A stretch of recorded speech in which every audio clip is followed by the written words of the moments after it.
वैदिक सनातन परंपराओं में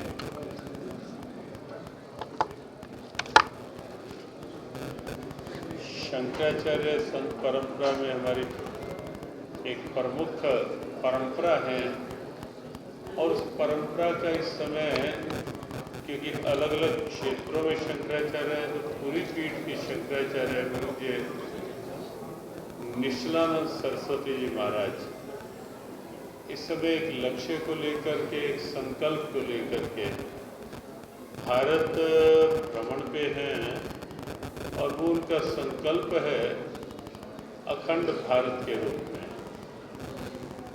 भारत में अखंडता हो और साथ ही साथ जो भारत का अखंड स्वरूप कभी रहा वो सबके सामने आए। सब अपने एक समृद्ध इतिहास से परिचित ही नहीं हो अपितु उस इतिहास को समझ करके स्वयं को ये संकल्पित करें कि हमें भी अपने राष्ट्र गौरव के लिए, अपने भारत स्वाभिमान के लिए हम सबको साथ मिलकर के आगे बढ़ना है। उसी निमित्त से मुझे शंकराचार्य जी महाराज, स्वामी निश्चलानंद सरस्वती जी महाराज, करनाल में उनका आगमन है। 22 नवंबर को एक धर्म सभा, अखंड भारत धर्म सभा के नाम से यहाँ आयोजित है।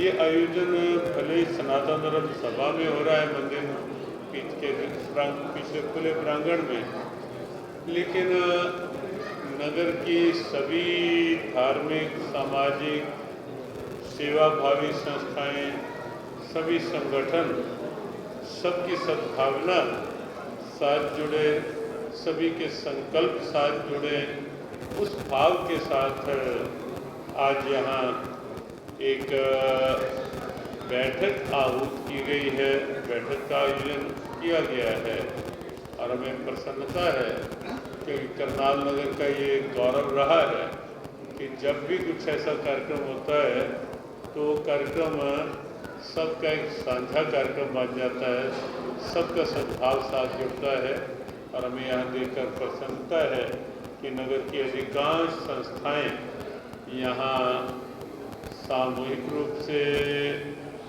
एकत्रित हैं कुछ अच्छे निर्णयों के लिए, कुछ अच्छे सद्भावना के लिए।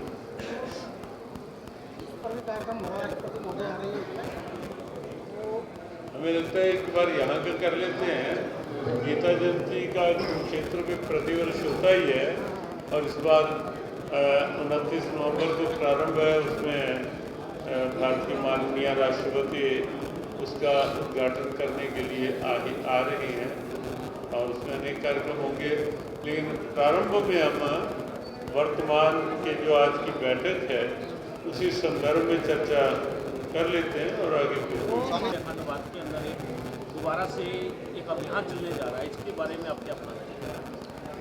देखो, भारत का एक अखंड स्वरूप जो पहले था उसे सब जानते हैं कि वो अखंड स्वरूप कितना बृहद था।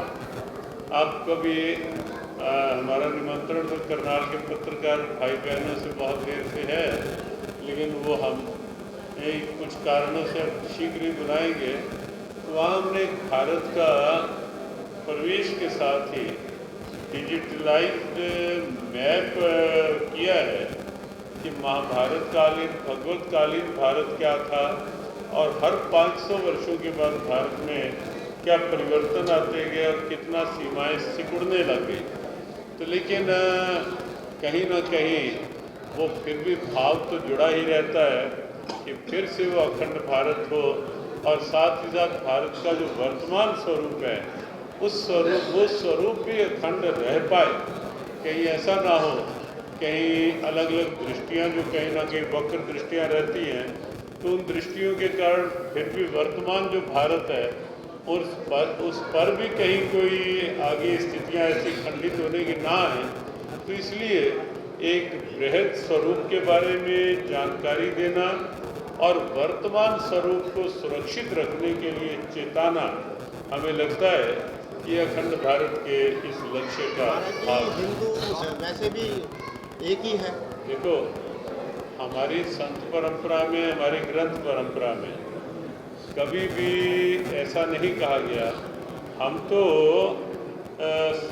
सर्वभूत हितेरता के पुजारी हैं। हम तो वसुदैव कुटुंबकम के उपासक हैं। हमारी सोच तो सदैव वसुदैव कुटुंब की यदि गाए तो केवल हमारे संतों ने, हमारे ऋषियों ने, हमारे देश की वैदिक संस्कृति ने ही गाए हैं। कहीं और से ये आवाज़ नहीं आई। हम इसको नहीं रहने देंगे, उसको नहीं रहने देंगे। सब रहें, भारत की गरिमा के अनुसार रहें, भारत के भाव को समझ, सद्भाव को, भारत की संस्कृति को समझकर सब रहें, सब एक होकर रहें। कहाँ आपत्ति है?